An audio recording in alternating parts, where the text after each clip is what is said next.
Have you ever looked at your credit score and felt hopeless? Maybe you've got collections or charge-offs dragging down your score, and everyone's telling you that you need to pay them off to fix your credit. Well, I've got news for you. That's completely wrong. In this video, we'll break down why you should never pay collections or charge-offs, and I'll show you exactly how to fix your credit the smart way. The best part? You can do this without spending thousands of dollars or falling for credit repair scams. Let's dive in. Section 1. Understanding your credit score. Before we jump into collections and charge-offs, let's understand how credit scores work. Your credit score comes from 3 major credit bureaus: Equifax, Experian, and TransUnion. These bureaus track everything from your credit cards to your mortgages and create what we call trade lines on your credit report. Think of your credit report like a report card that shows how well you handle money. Just like a teacher grades you on different subjects, credit bureaus look at different factors to determine your score. They check things like how many different types of credit you have, how well you pay your bills, and how much of your available credit you're using. Your FICO score, which ranges from 300 to 850, is calculated using several important factors. Payment history accounts for 35% of your score and is the most significant factor. Credit utilization follows at 30%, showing how much of your available credit you're using. The length of your credit history makes up 15% of your score, while your credit mix and new credit applications each contribute 10% to your final score. Section 2. Collections versus charge-offs. What's the difference? Let's break this down with a simple example. Imagine you have a credit card with a $1,000 balance that you couldn't pay. The credit card company will try to collect the debt for several months. If they can't get you to pay, they'll eventually charge off the debt, meaning they've given up trying to collect it themselves. After the charge-off, the credit card company usually sells your debt to a collection agency for pennies on the dollar. So if you owed $1,000, the collection agency might buy your debt for just $50 or less. That's why collection agencies are so aggressive. They only need to collect a small portion of the original debt to make a profit. Here's something most people don't know. When a debt is charged off, it doesn't mean you no longer owe the money. It just means the original creditor has given up on collecting it. However, this creates an opportunity for you to improve your credit score without paying the full amount.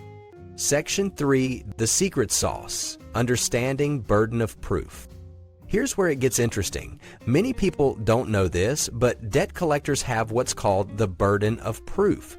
This means they must prove that you owe the debt before they can legally collect it or keep it on your credit report. When collectors try to prove a debt is valid, they must satisfy several critical requirements. First and foremost, they need to prove the debt is actually yours and verify the claimed amount is accurate. They also must demonstrate they have the legal right to collect the debt and show it falls within the statute of limitations. Additionally, they're required to provide a complete payment history. Without meeting all these requirements, they cannot legally collect the debt. This is where most collectors fail. After debts are bought and sold multiple times, paperwork often gets lost or becomes incomplete. They're counting on you not knowing your rights and just paying because you feel guilty or pressured. Let me give you a real example. Meet Tom, who had a $5,000 credit card debt that went to collections. The collection agency called him daily, demanding payment. Instead of paying, Tom requested debt validation.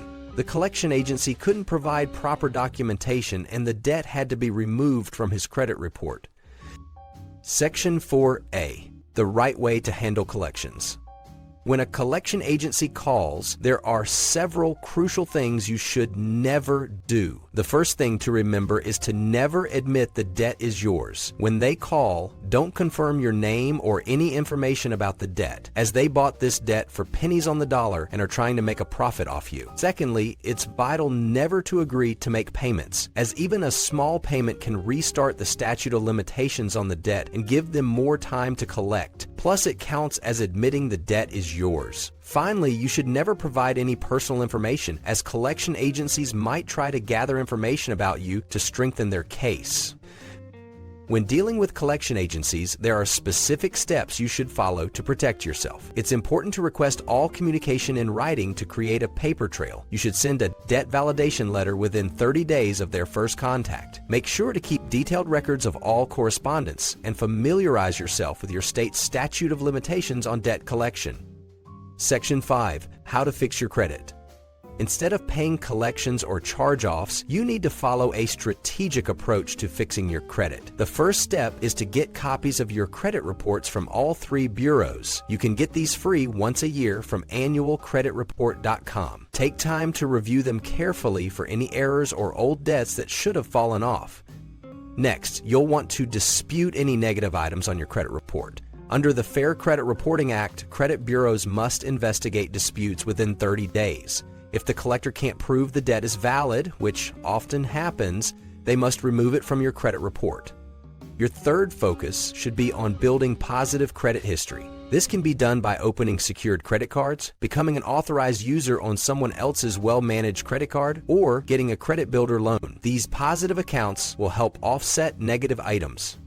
Here's a pro tip. When disputing items, don't use the online forms provided by credit bureaus. Always send your disputes via certified mail with return receipt requested. This creates a paper trail and forces the credit bureaus to take your dispute more seriously.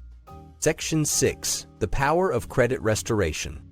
If this seems overwhelming, consider working with a legitimate credit restoration company. Unlike credit repair companies that might make false promises, good credit restoration companies provide comprehensive support for your credit improvement journey. They help you properly dispute negative items and build positive credit history while ensuring you understand your rights under consumer protection laws. These companies can guide you through the complex world of credit scoring and help develop a long-term credit building strategy. They often get better results than trying to handle everything yourself, and they typically cost less than paying off old collections. Section 7. Protecting yourself going forward.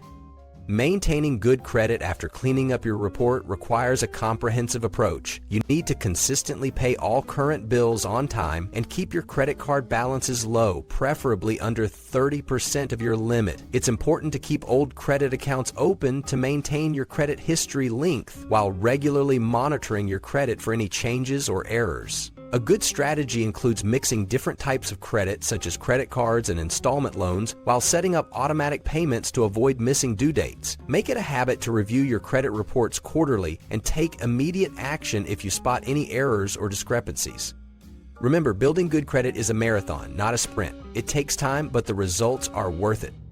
So, in conclusion, never pay collections or charge-offs without first understanding your rights and exploring all your options. The collection industry relies on consumers not knowing their rights and feeling obligated to pay, but now you know better. Focus on disputing negative items, building positive credit, and protecting your rights under the law. If you want to learn more about other credit building strategies and financial tips, please like and subscribe. Thanks for watching.